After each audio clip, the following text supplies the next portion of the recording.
Yes, and here we are live once again in the spoiler room. It is Oh Nurse month here in the spoiler room. And yeah, we've been looking at films with the word nurse in the title. And as I promised, it's a wide range of different nurse films that we've been watching. And tonight's is no different. Yeah, we're looking at 2022's The Good Nurse with some probably names that those out there whose back doesn't hurt might recognize. We'll get to that in a minute. But first, I want to thank you for venturing down the stairs, pulling up a chair, and talking movie spoilers with us with your favorite drink in hand. And I have some wonderful crew members with me today to talk about The Good Nurse from 2022. First off, he is back with us, the man, the myth, the legend himself, Mr. Joe Randazzo. Hello, Joe. Hey, everyone. So glad to have you here. And my right-hand man who's still here. He hasn't gone running away screaming yet. So we appreciate it. As always, it is none other than Mr. Ian Simmons. How you doing, Ian? I'm doing well. Good to hear. Good to hear. So tonight's film is, yes, The Good Nurse, Netflix movie, actually, starring Eddie Redmayne and Jessica Chastain. And Joe, you always do these so well. Can you give the synopsis of The Good Nurse? Yeah, I mean, Netflix. I thought it was a Lifetime movie watching it. It felt like a lifetime watching it. So Jessica Chastain is our titular good nurse. She's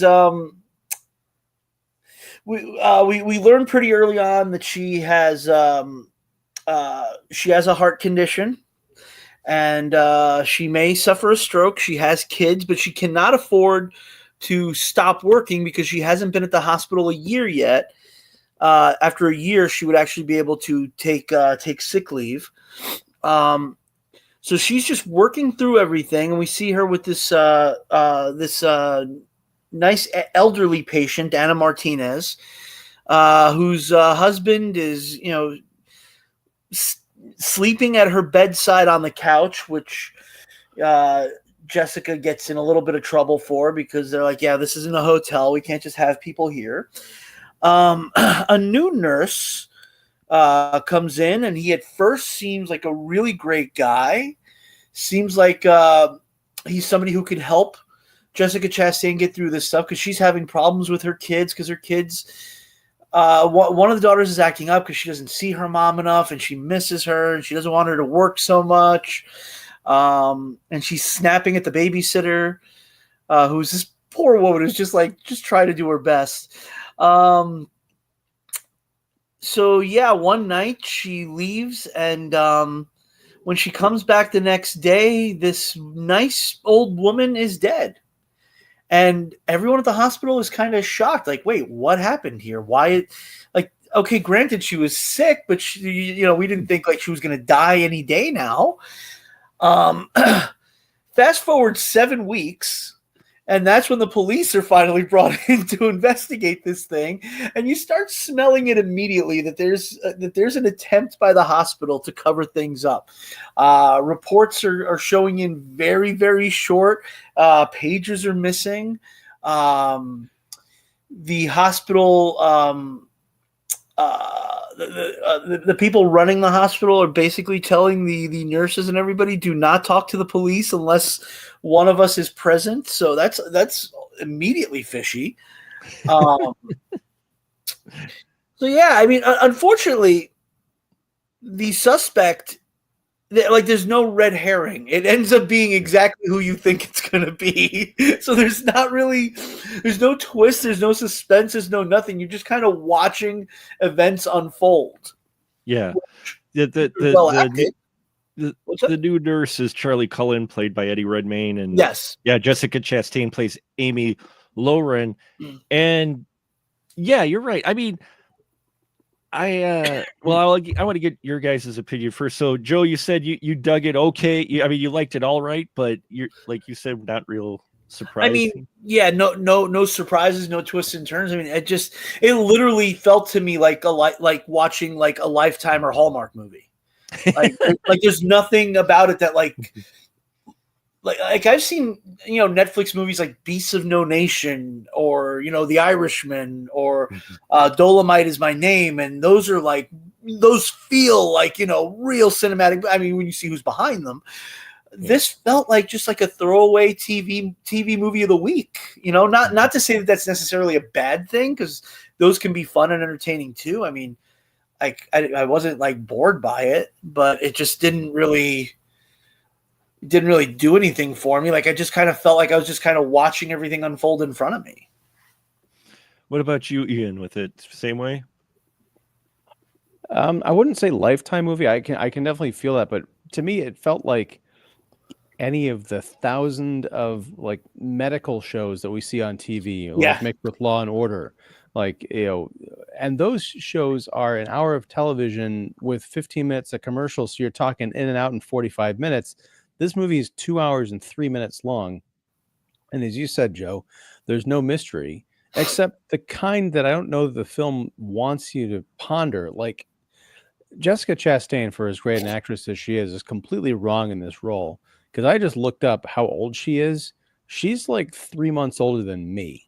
She's almost 48 years old. This part was written for someone who's 25. Because the whole single mom thing, the kids are probably like, maybe the oldest is 10, maybe. So I need, for me as a viewer, if I'm going to be looking at this situation, I'm like, this is the kind of story that traditionally is, someone who's in their 20s, they had, a couple of kids, the dad walked out or something, and it's real struggle. When you're talking about someone who's like, 37 when she started having kids, like that's a whole story in and of itself. On top of that, I know this is based on a true story, but for me, especially when I see based on a true story as the first thing you see in the film after the studio logo, that means that none of what you're about to see is true. It's been run through the Hollywood sausage making factory to fit into a narrative that's going to make it entertaining. Any of the nuance or truth in it has been long sucked out. That said, I could believe that the real Amy Loughlin had a heart condition, but it has no real bearing on this movie after a certain point. Like once you start getting, initially the whole fear of losing her, or she needs a job because she's got to get the insurance to help take care of this condition, and the doctor's warning her that she might have a stroke and pass out in front of her kids, and what's she going to do? That's kind of compelling stuff. Once we meet Eddie Redmayne's Charlie character, we get a couple of episodes, maybe especially a crucial one where she wakes up and he's in the hospital, and it's after she's learned the truth about what he's done. That kind of puts her in jeopardy. But you could have had that without any of the medical condition stuff and just have the exact same outcome. It just becomes more filler. And because it's not a central plot point, you're like, why are we wasting 20 minutes total runtime throughout the movie devoted to this heart condition, unless it's just one of those true fact details? But you could have still left that out and made a much more compelling, streamlined story. It doesn't figure into anything. Like you'd think, okay, maybe there's something going on at the end where there's some kind of struggle and she's having an episode. No, nothing. It's that would have been interesting. Like that bit where they're in the living room because she shows up. And again, it's so predictable. She comes home from a hard day's work. We've just seen Charlie get fired from the hospital, and she's like calling out to the babysitter and calling out to the kids. And she stops to taste the soup on the stove, and she goes in the living room, and the babysitter's not there, but it's Charlie sitting with the kids. Cliche, sure. But at one point she orders the kids to like get behind her and then go to the room. If that had been the setup for a confrontation, as you had said, Joe, and they get into a struggle, and because the stress puts her into a panic attack and she's having to fight to defend her kids while also dying in a struggle against Eddie Redmayne, great cinema, but it's not what we get. Yeah, nothing like that happens. It may have been not so interesting because I don't think this was run through the Hollywood Ringer enough, because I started doing some reading up on this afterwards, and just coincidentally, when you finish watching The Good Nurse on Netflix has an actual documentary about the actual life events of this exact movie. That's recommended. I saw that coming up next thing too. I was like, oh, I wish I had the time to watch that because it's probably better. I did not have the time to, but I was reading on stuff other than just some kind of fan site, making sure it wasn't just a synopsis of the movie. And I think this might be one of the cases where they played a little bit too much close to reality. So that could be why it wasn't maybe as compelling, because a lot of the main points that this film hits with her helping the police, and she actually did have a heart condition, which she got an experimental heart surgery in 2008, and it worked great, and she's a grandmother now. I mean, because we're talking the events of this happened in 2003. So so that's what I got a feeling of with it. I was watching it, I was compelled by the story because I did remember it being mentioned back, in the culture slightly back then. I wasn't paying too much attention because 2003, there were a lot of other things going on in 2003. But it's one of those things where I'm like, okay, these names are familiar, and I think maybe it hit too close to reality. I liked the how it told the story, but I'm like, there's not going to be a red herring in this, which is one of those things to where I think they've got to decide, okay, if you're going to do a movie based on, how much are you going to base it on? Because I've seen some films that say based on, and there's one event in the entire movie that is actually true. Otherwise, it's just involving characters in some seriously extra melodrama. But in here, it plays out fine, but you don't necessarily need Eddie Redmayne or Jessica Chastain in this film. These two roles, I don't think, maybe Eddie Redmayne. I mean, I liked seeing him play the nice guy, and I'm going to say what you mentioned, Ian.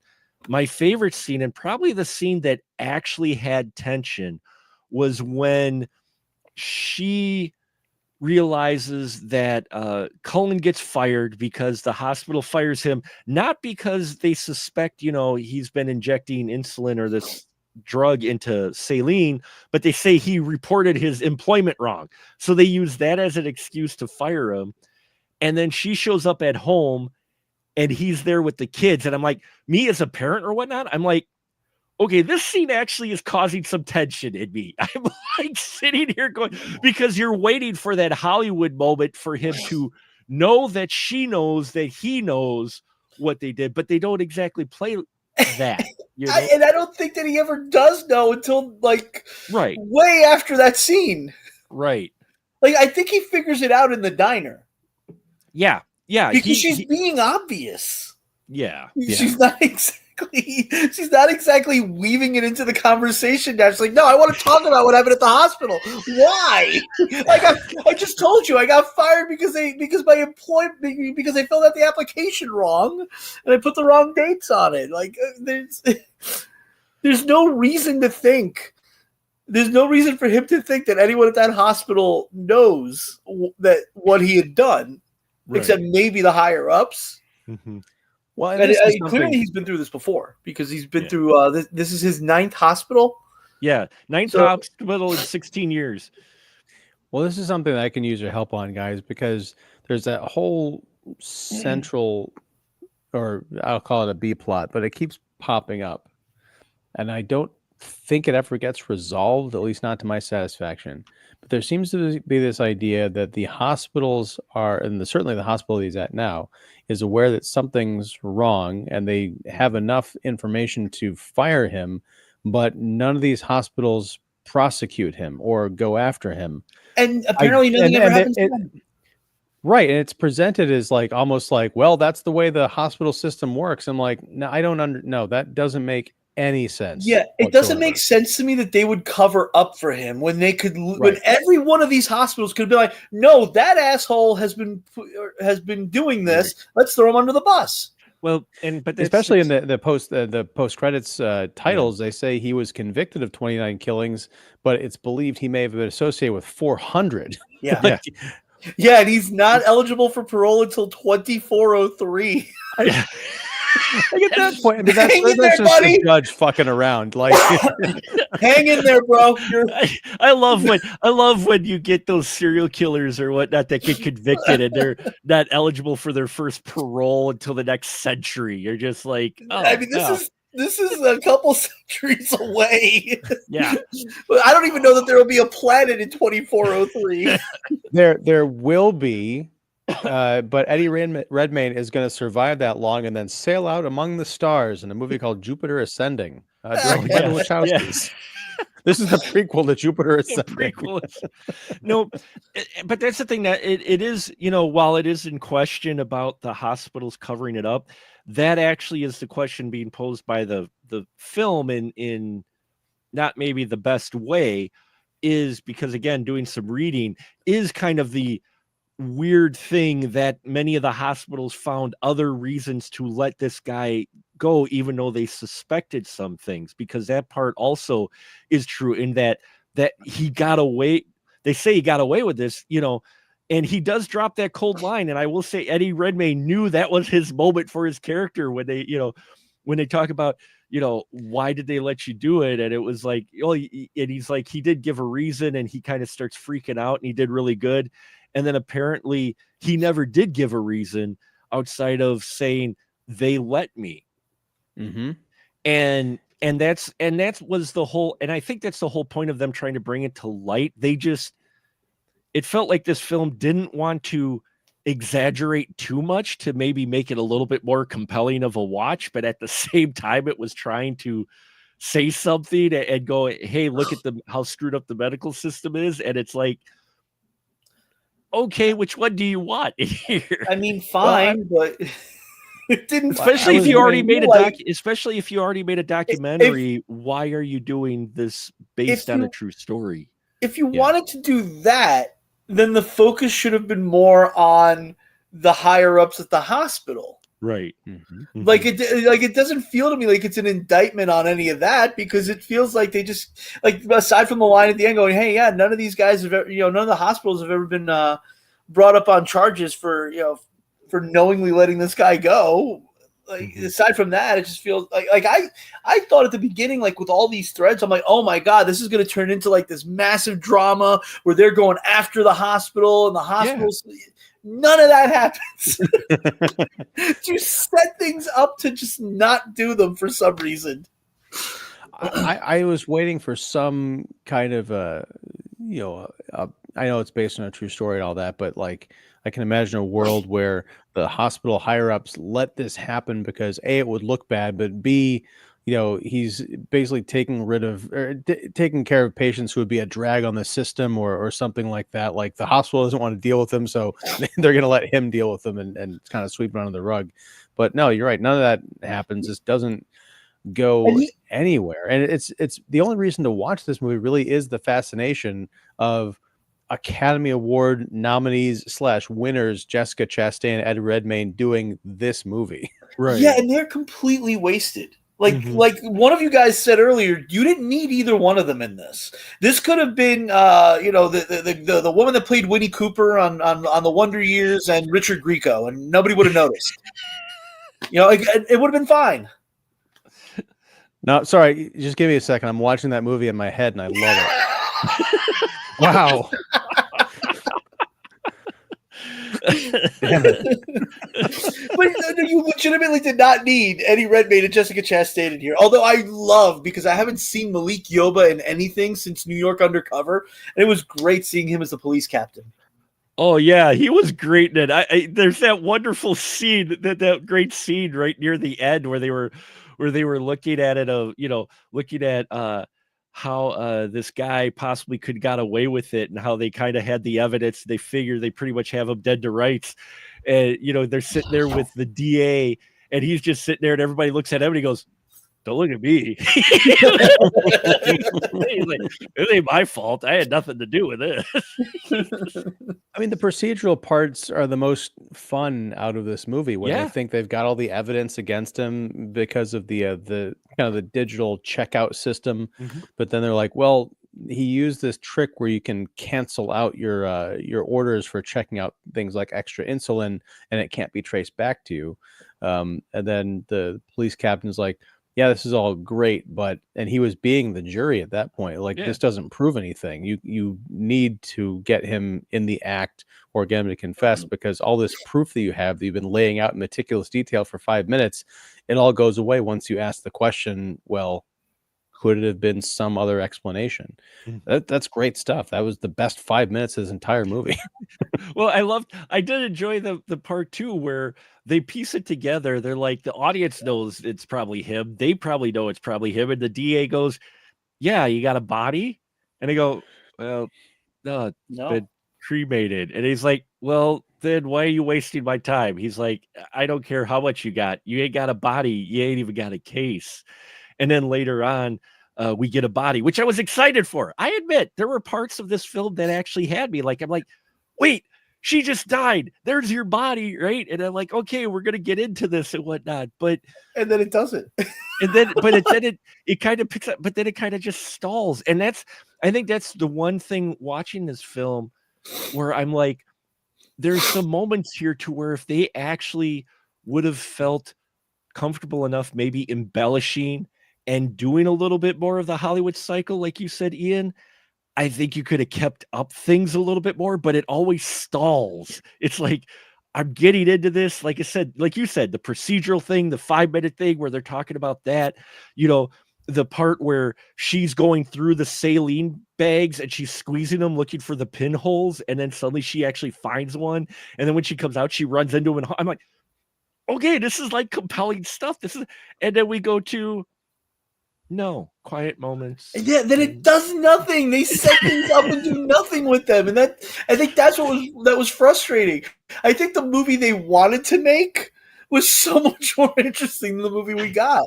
I don't know if it was just like, look, we don't have miniseries time here. You got 2 hours and 3 minutes, but then why are you opening these threads that you're never going to close? It would be a completely different movie and not based in reality, but what if we were following Amy this entire time and her suspicions of the Eddie Redmayne character, but somehow at the end it turns out that it was all a cover for her to be killing these people and pinning it on him, like complete with like working with the police and like, oh, I'm going to gather evidence on this guy, but it's to cover my own tracks. That would have been some, Norman Bates level shit at the end. Yeah.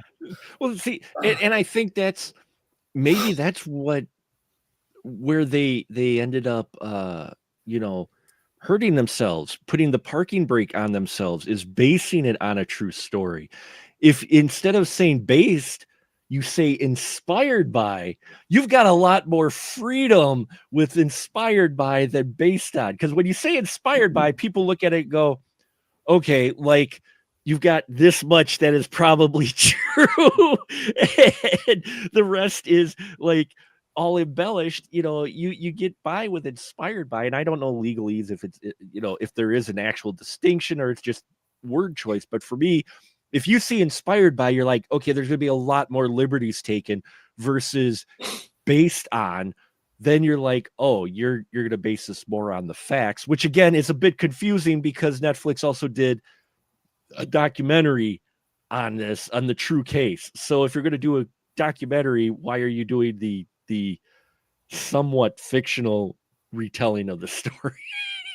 Well, I mean, that's why, like, yeah, it could be it. Yeah. But like, to your point, Mark, if you're even going to go the inspired by route, why even bother putting anything in there at all? Just let it be. Because again, this, as you mentioned, this story may have adhered more to the real world facts of it, but it still has an underlying movie structure, which real life is not as tidy as that often. So whenever I see based on a true story or inspired by a true story, that's always a red flag. That it's going to be total bullshit, but the filmmakers can say, no, this really happened. See, there's a story, there's a newspaper clipping. Like, I don't know about that. I mean, this could have been, like another Aaron Brockovich if it was about this woman taking on the institution, the overall institution that's covering for this guy who's doing this, and just so they don't look bad, they're just like, no, just make him somebody else's problem. I mean, and I could see that. I could see the idea of let's make this somebody else's problem and just kind of shoving him that way, so that way we don't look like fools. But it'd be like the movie Spotlight. With the, instead of the Catholic Church, it's hospital and American healthcare. But I mean, that's an interesting point, Joe. Like, if this movie had been 3 hours long or something like that, where you have the murder case and she springs the trap, gets him to confess, and that's like the midpoint of the movie. You're like, okay, now I got to take on the other villain of this piece, the people that are covering it up, and this whole thing. And you could even have a dramatic moment where she's in court or in the corporate boardroom yelling at the CEO of this hospital saying, you know what, I had a maniac who killed 400 people in my living room threatening my kids, and they're still not as evil as you bastards. And then have her have the heart condition thing to start, have her in the hospital for a good portion of it. There's so much you could have done with all these threads you opened up and never went back to. Well, welcome to the part of the spoiler room where we rewrite the film we've just watched, like we did last week. We should start charging fees for this. Yeah, we should start. Yeah, guys, pay us to read the script first. we can save you so much grief. And again, I had no problems with the film itself. I was just hoping for maybe a little bit more than what you get here, because like it falls a bit flat, because again, they must be either afraid or just were trying to hold the two, because I thought this was going to be a statement on healthcare as well, not just our killer, because that's what they were leaning to with the lady who was trying to always be in the room, Mm-hmm. Yeah. And that was another great moment where the lady was in the room. Our good nurse comes in, Amy comes in, and she's with the detectives, and they're trying to ask some questions. And suddenly the legal representative, the HR person basically, or whatever, reluctantly gets called out of the room. And the detectives pounce on that moment and just ask a simple question. And the nurse answers, Amy answers just innocently, because she's like, I'm just here to answer. Well, this is what happened. Yeah, that right there. Yeah, it just looks like she was given medication she shouldn't have been given. Yeah, and simple. And I was hoping for more stuff like that. Yeah, and you could have played it out to where, okay, even 2/3 of the film is her dealing with Charlie or whatnot, but then you get that last part where you're like, oh, the film's not over. The hospital starts calling Amy in and questioning her and talking about, well, we might have to let you go, to which then you lead into the court battle of, hey, they want to let me go, not because of, my performance or anything. In fact, I'm a good nurse. I'm a good nurse, and you have people testimony saying she gives extra care to the, patients and whatnot. No, they want to let me go because I just uncovered the truth that they were covering up for Charlie for so many, and you could have gone from like a hospital, kind of killer thriller type thing to a courtroom. And that's the thing. Like, this could have been so much more with all the threads they opened up. I was like, okay, this is gonna be solid. And it's just like, oh, okay, we're just fucking around the house now. Okay. Two things. One, the doctor that diagnoses her with, or basically says, you've got some serious health condition problems coming up. That was the same actor who played Samir in Office Space, so that was nice to see. Was that him? Yeah. It's great to see him in something. Yeah, and it made me want to go watch Office Space again. But no, the other thing is, at one point Amy gets together with one of her best friends who's a nurse at another hospital. Yes, and she asks, "Have you ever heard of this Charlie Cullen guy?" And her face kind of gets like, "Yeah, I know about him." It's just like, yeah, that he was let go because he was suspected of killing these people. The fact that they're such good friends and they're in the same profession and they work at hospitals in the same town, this feels like a conversation that would have come up like contemporaneously, like when it happened. That shouldn't have been like, have you ever heard of this guy? That should have been, hey, I remember there was a case of these mysterious deaths at your hospital. What was the name of that person? Or didn't you say his name was Charlie something? Instead of introducing this new information for the audience to find out. I just didn't buy that they'd never talked about this situation before. Yeah, I tend to not like mysteries where I know what's going on before the protagonist does. Like it feels kind of wrong. It feels like we should be unraveling it with them in this kind of movie. Not always, like you get, your Friday the 13th movie, you know what's going on before they do, but that's the way those movies are structured. For this, it feels like, okay, we should have had a little bit more mystery going into the final act, and we didn't. It was all laid out. And also it's kind of redundant to have that scene with her and her friend at the diner when the police have been telling us this entire time, scene after scene after scene, hey, every time we talk to a hospital and we bring up this guy's name, all of a sudden they're trying to rush us off the phone. Mm-hmm. Like we didn't need that scene. Like we could either have the cops slowly discover it or her discovering it, but we don't necessarily need both. Or at least we don't need to see both. And you could have had it happen earlier in events and then build the drama of, hey, this guy's been in her living room more than just the one scene where he shows up when he was fired, but even before when he's fired, like he keeps showing up in different places or showing up at her house or, encountering her at least a little more. The whole, we know you're a killer, she knows you're a killer, but he doesn't maybe know that, that tension of, when is this going to come to a head type of thing, but we don't get that. We get just the one scene with her kids after he's fired. Oh no, he's there a few times because he's there when they're practicing for the play, but she doesn't suspect him until. Oh, okay. You mean after she suspects him? Okay. That's what I'm saying is that you pull her into the suspicion a lot earlier, and then you build up of how he's working his way into her life. And she has more and more growing suspicion. Maybe he is this killer that they're talking about, and then he starts to suspect that maybe she knows. And you make that kind of compelling cat and mouse type of build up. And again, there's nothing. That's the thing about this movie is it gives us nothing. Well, there are a couple of clues that were kind of interesting. I mean, he does, his cover story is that he moved to this town because his ex-wife moved there, his daughter's there, and so he was going to be able to be closer to them. But then later on, he drops a line like, yeah, it's just like how my wife accused me of poisoning our dog. I'm like, oh shit, because the whole time I'm wondering, does he even have an ex-wife and kids? That's sort of an interesting bit of mystery that maybe will be revealed in the documentary. I don't know, but yeah, he was just so opaque. My biggest fascination with Eddie Redmayne was like listening to his accent, which was a bit more nuanced than the regular flat generic American accent that Brits do when they try and do that.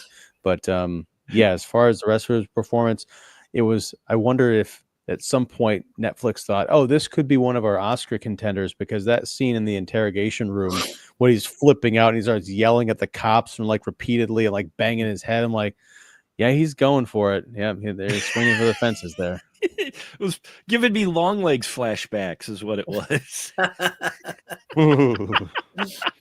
I'd wiped that movie from my memory, Mark. Thanks for bringing it back. You're welcome. I'm glad I brought it back up for you. There you go. I enjoyed the one where the detective was going back and forth with the hospital rep. And she just kept coming back. And then he said something to the effect of, shut your fucking mouth. Yeah. Sit the fuck down. Well, that's what it was. Sit the fuck down. And I was just like, he said exactly what everybody was saying at this point, because we're like, you're not fooling anyone. Just shut up. And then he just stood up and sit the fuck down, which was unexpected, but it was wonderful. And there's moments like that throughout this film. And then it just does then nothing. Yeah, that's the thing. It doesn't pay it off. It does nothing to pay it off. And that's what's disappointing ultimately. The one bit of payoff actually did come right after that scene you mentioned, Mark, because it cuts to the cops like sitting in their police station doing their work, talking about the case, and a beleaguered sergeant comes in and is like, yeah, you guys have both been banned from the hospital because of your little stunt. I'm like, Well, damn. what was even And my better about reaction was that? exactly theirs, which is, how do Yeah. you ban us from a place that we're investigating?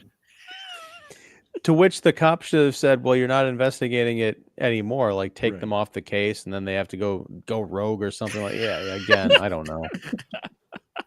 If they didn't What would want have to base saved this this, movie was a cliche. if they didn't want to base this movie so much on the real life events, yeah, then they could go rogue and do the cliche of that. What I liked about that one scene though too is that I liked how how they knew what was coming, because they show them in the disc, the the sergeant coming up to their desk, and they both just get ready, and they're just like, oh oh, shit. yep, here we go. He's like, knew exactly what's gonna happen. Did I missed the reaction, but did the partner, do you get the feeling that he didn't know what the hell was going on? Like, he didn't tell him, oh yeah, I just told our HR lady to sit the fuck down. No, I think he knew exactly. He Okay. knew exactly what it was. That's why they were just like, he's like, okay, here we go. And they're just like, doo doo doo. And he's like, yeah, ban you from the hospital. He's like, what the fuck? Ban you being banned? I mean, nothing tells me that you have something to hide more than, hey, look, those cops that came in here, they're finding things out that we don't want them to. Get them off the case, you know? Or there was like that scene where they said, oh yeah, we'll send you our internal investigation from 7 weeks. We'll send you the boxes. And then they were sitting there waiting, and the one delivery guy goes, yeah, I got a delivery here for so-and-so. And they're like, oh yeah. And he gives them the envelope and he goes, where are the boxes? And they're like, no, that's it. And then he goes, look, I got page 1 and page 9. Where are the other 8 pages to this? And so there's those moments like that I'm like, I found very entertaining. Unfortunately, fleeting moments don't a good movie make. Yeah, it's and again, it's not like it's horribly made. It's just the story doesn't really give you what you want, maybe from other films that are similar subjects. And it's what you guys said, what we said at the beginning of the show is what exactly is the point of this? What are you trying to do? Are you trying to make the statement and spin it more about the hospital medical system? Are you trying to spin it more on the real life, events of how, you may not be able to trust even the nicest person? Are you trying to spin this another way, or are you trying to make an entertaining, medical thriller or whatever based on real events? Well, and that's the thing. It just kind of proves that every weird or sensational story isn't necessarily worth retelling. Mm-hmm. I mean, it's crazy that this guy got away with this for so long, but if you're not going to spruce up the details into, we're talking again, I brought this up earlier. You can get away with it in a medical drama because it's 45 minutes. This is a 2-hour plus investment, which is sort of a crime to get to the end of it to say, wait, that was it? There's nothing else here? Anything. Yeah. You either go the route of going after the killer and having her go after the killer, or you go the route of her taking down the people at the hospital. And right. you chose to go the route of her going after the killer, but you didn't do that in a compelling way. Yeah. Yeah, they could even build more tension with the cafe scene. Her trying to bumbling all along the way, trying to get him to confess, and him more and more suspecting. Build it up a little more than what they did. But yeah, after the scene's only like a few minutes, and then all of a sudden she's like, no, tell me the damn truth. And he didn't say, you can't handle the truth. And then and sorry. Sorry, wrong movie. Reminding us of movies we should have watched instead. Well, Demi Moore's outfit in A Few Good Men did kind of look didn't not resemble a nurse outfit. We could have done that, yeah. we could like a black kind of outfit. Yeah. Find some weird foreign country where the title has nurse in it. And... A few good nurses. Wait, that's a different kind of movie. That's a different movie altogether. That's that's a lost film. That it's probably out there somewhere. Wait, is there a movie out there called Candy Strippers? That's like a Stripers. There's the Candy Striped nurse movies that Roger Corman made. That's the whole pun. It's the Candy Strippers instead of the Candy Stripers. No, but there is an adult film. There's an adult film and a sequel called Candy Stripers. So not only the Corman film, but there's actually the hardcore versions. So I'm told. Oh yeah. so I have heard. He was told by his Adam and Eve subscription.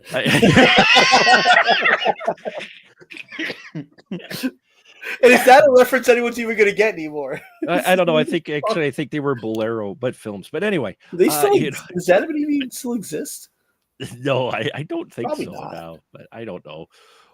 But now I need to look. So just one. I need to check something.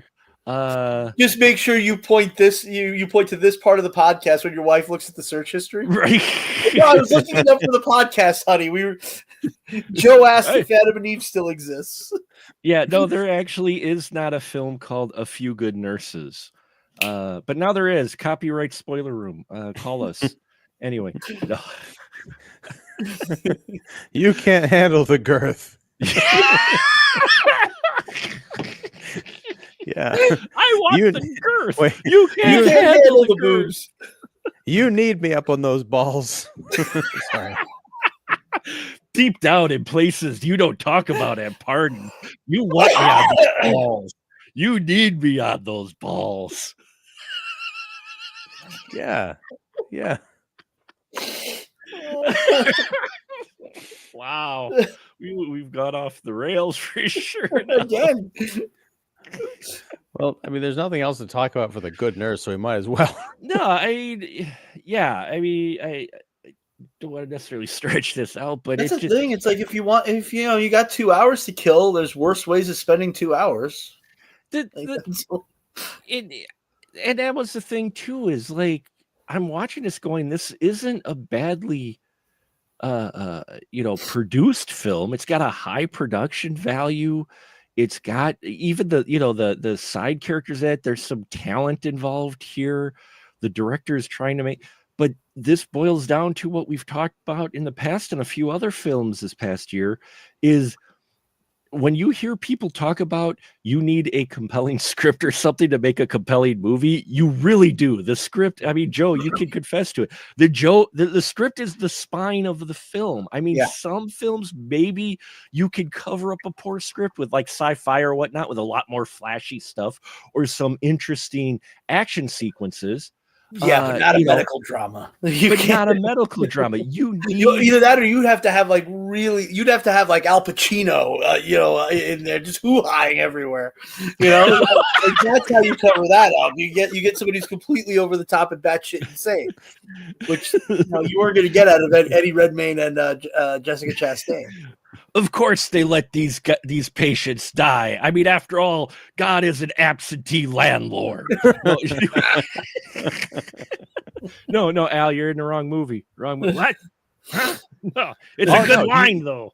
He should have been the head of HR instead of that lady. He should have been the head of HR. That instantly made this more interesting.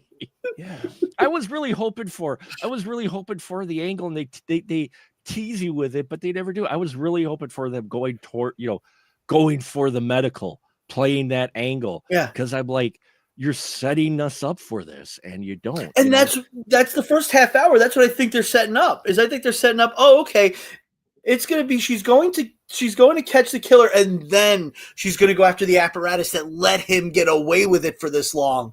Right, because the apparatus comes after her for her medical condition when she, and try to use that as an excuse. And I'm like, they're right there. There you go. That's right there. That's what you got, man. There's probably something in whatever contract they did where they have to stick to these things, and probably you can embellish on this, and it's probably something like that. Like I can't imagine that the director wasn't going, no, we need to make this. Like, look, I'm all for a small story, but you got to get to some. Like, you can't build up what this movie builds up in the first half hour and then just not approach it. They never even go after it. Like, it's not even the police go after, go after the hospital. Nothing. It's just okay. It happened. You don't even get that like coda at the end to where the cops show up at the one lady who's the hospital rep the whole time. The one he said to sit the fuck down, suddenly show up with a subpoena going, yeah, we need some more boxes or something to that. Yeah. Look at the end. Well, I think even that would just be like, well, I want to see what happens next. Right. That's a mistake, is to end your non-franchise movie with an invitation to watch something you'll never get to see. Or Kinda like if Craven. If you're gonna make this about her bringing down the killer, then you need her to be the one that's going out there and figuring everything out. Right. You don't get that. You don't get any of that. It all happens to fall on her. And so it's like, okay, you've done nothing.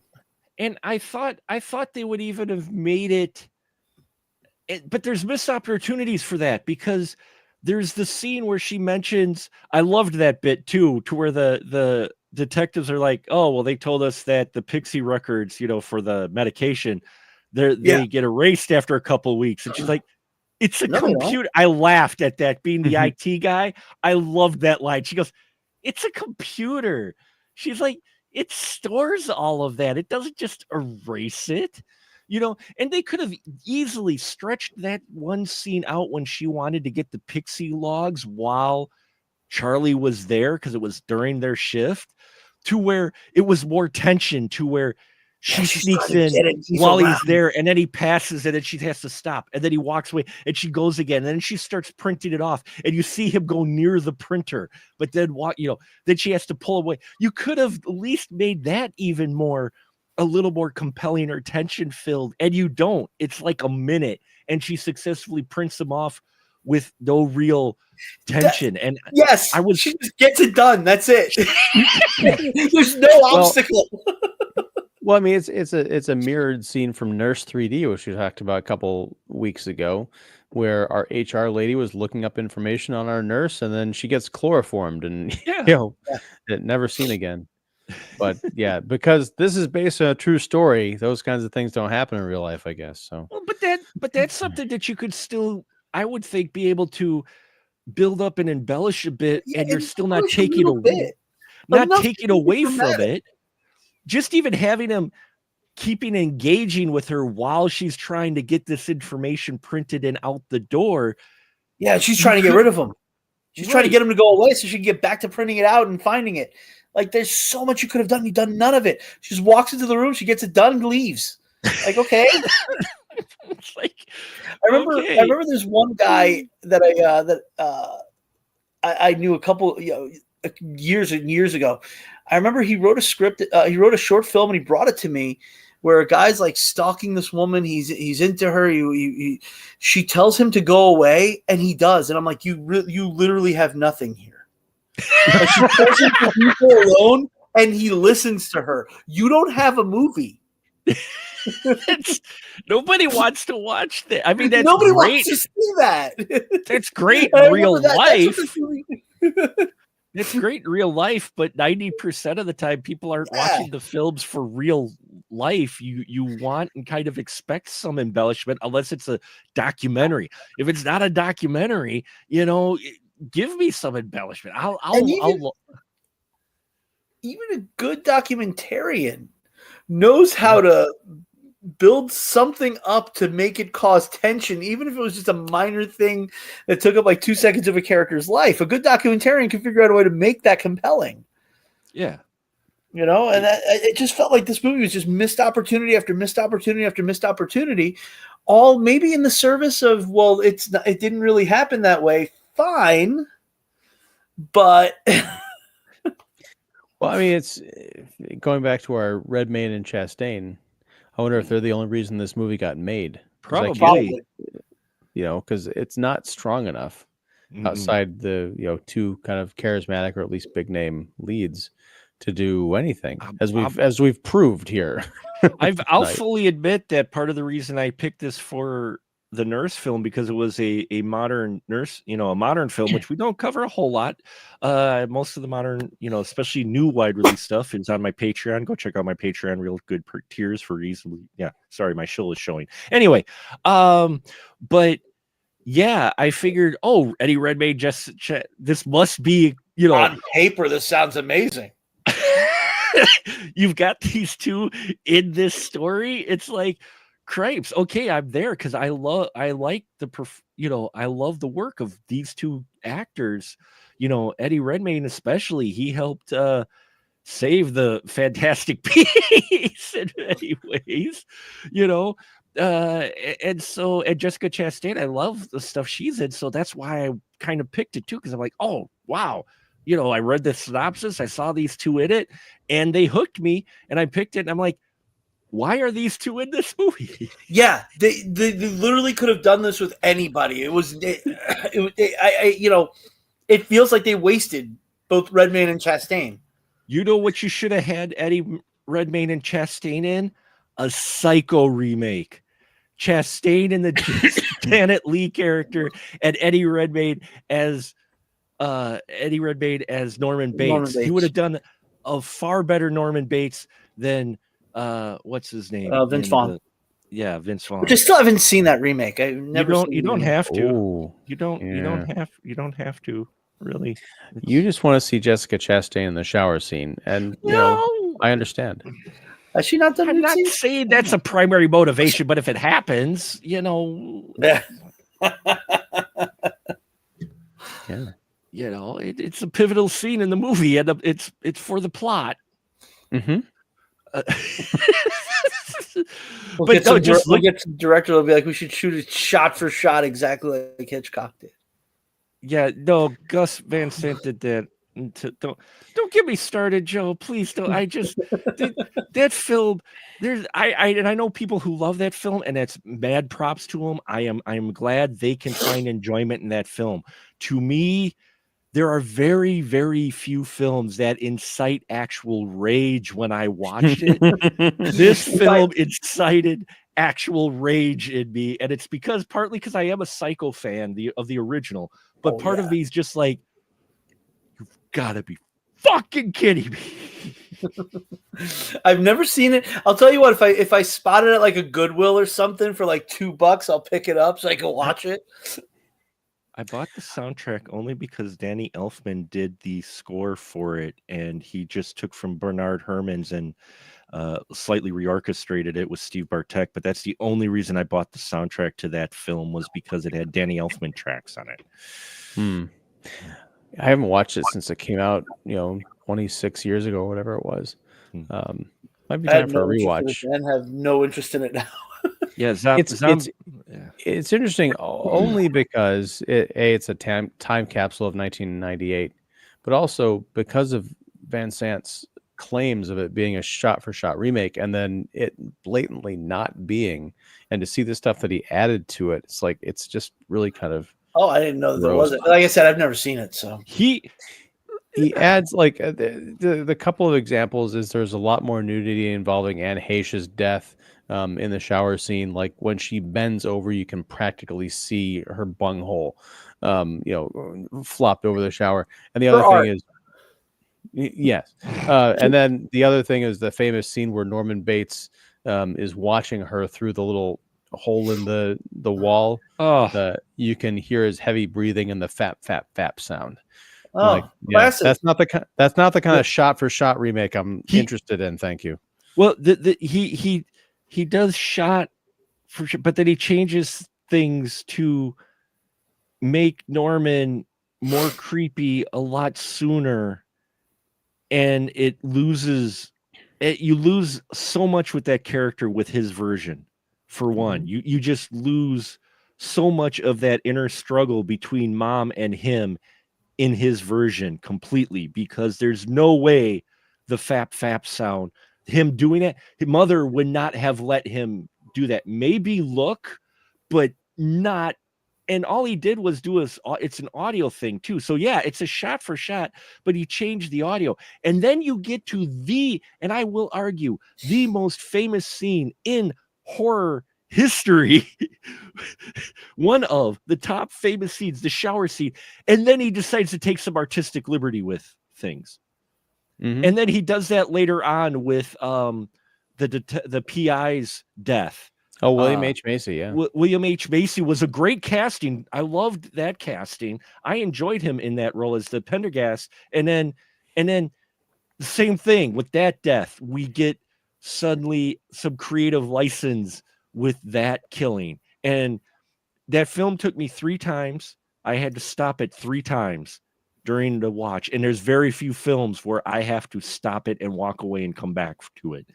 And yeah. Yeah, I saw that in the theater, so I didn't have that luxury. Yeah, it was rough. But in any case, coming back to this, I wouldn't mind seeing Eddie Redmayne as possibly a Norman Bates type character, and I was hoping for that in The Good Nurse, but we don't get that here. Yeah, it's just everything is very straightforward and goes exactly the way you think it's going to, and that's kind of disappointing. Real life isn't always as exciting as the movies, regardless of how compelling the case might be. Real life facts, and this is kind of an example of that. So much wasted potential in this movie. And again, and we'll get everybody's final thoughts. For me, this is a mediocre film. It's not horrible to where I feel like I wasted time watching it, like it was painful to watch. It wasn't painful to watch, but at the same time, it really doesn't do anything. It's a story. It's telling a story that has so much potential, and it just doesn't live up to that while you're watching it, to where it just ends and you're like, okay, all right. Ian, what's your final thought? That is my final. I have nothing to add to that. This is, I mean, I'm glad we watched it. I'm glad we talked about it, because it is that kind of rare movie that is just kind of there. I'm not mad at it. I was kind of frustrated with what's going on, but by the time we end this podcast, I will probably have forgotten about it. Sure. Ultimately, that's it. It's a forgettable movie. It's one of those movies. It's right in the middle. It's not like horrendous, and it's not horrendous enough or great enough to be memorable. So it's just kind of there, and I feel like that's worse than being terrible. Like at least Nurse 3D swung for the fences, and whether it connects all the time, they took some heavy swings with that movie. They just played it really safe, and that's it. But Joe, what kind of a world are we living in where we can say a movie starring, again, Academy Award nominees / winners Jessica Chastain and Eddie Redmayne isn't quite as good as Nurse 3D? Yeah, there's something wrong. Well, I mean, on a technical level, this is probably a better movie. Well, yeah, but technically wise, yeah. On a technical level, maybe, but Nurse 3D took some risks, and this just felt like, we're going to play it as safe as possible, and it doesn't really connect for that reason. Yeah. So there you have it, folks. The Good Nurse. Like I said, we've had a wild gonzo horror film. We've had a film that tried to be a comedy, which we watched last week. This week tried to be a medical drama. So next week will be the last rated PC for pre-code film, 1931, Night Nurse, starring Barbara Stanwyck. And we will see how that one plays out. And William Wellman, of the director of Safe in Hell, comes back. Yeah, and we all really enjoyed that one. So William will so there is potential of ending on a high note. And I know there's one more Monday in this month. Not sure what we're going to do with that yet. If we either take it off, like I'd take a day off, or maybe we'll do a recap of the year. But definitely next week we will spin the wheel of random for our first month of 2025 and our first Over the Hill episode, where next year we will be looking at a film at least once a month from 1975, because they're turning 50 just like me next year. So I figured, why the hell not? So we'll be spinning the wheel of random to pick what our January theme and films will be. So stay tuned for that, folks. But now stay tuned, because we give our license to shill to our guests, so you can find out where you can find their wonderful stuff at when they are not graciously coming on our show. So Joe, you got anything to plug, sir? Not right now. We just had the Christmas special, The Last Drive-In, aired on Friday night. The next one's going to be the Valentine's Day special, but I don't know what I can say about it, so Sure. I'm just going to leave it at that. They'll make announcements and stuff whenever. Literary License will be back at some point. Right now we're on hiatus. Yeah, that's it right now, because anything else I'm doing right now, you're not going to be able to see yet. So fair enough. And Ian, as always, sir, the license to shill is now yours. Thank you. I'm Ian Simmons. I run Kicking the Seat, which you can find at kickseat.com and also right here on YouTube. Tomorrow night, that's December 17th, 2024, going to be doing the last Earth's Mightiest Critics live stream of 2024, and that is going to be for the historical Kraven the Hunter. So please join us there at 8 p.m. Central if you dare. Record breaking, but we won't say which record. So until then, folks, yes. Also this week, look for at least 3 new reviews here on our YouTube channel of Special Mark Productions. I've got an interview coming up that's still scheduled with Jason Krawcheck. No relation, as far as we know. Maybe distant. We're not sure. But we'll be talking about his film, Sunset Superman, and we'll probably also talk about his previous films, He Never Died and She Never Died. So look for that to drop later this week. If you haven't yet, I did an interview last week with a filmmaker, Mel House, and talked about his new film, In Betweening, and how it's very meta and rather autobiographical in that, but it's a very fun and creative film called In Betweening that's hitting the festival circuit and such. And I got to talk to him about that. Very interesting stuff right here on the YouTube channel as well. So stay tuned for that, or tune in for that, I should say. It's up there now. And yeah, that'll about do it here, folks. Thank you so much for tuning in. Thank you to our live viewers who tune in. Few small but mighty. I appreciate the views for sure. And until next time, we'll just say good night, everyone. Good night.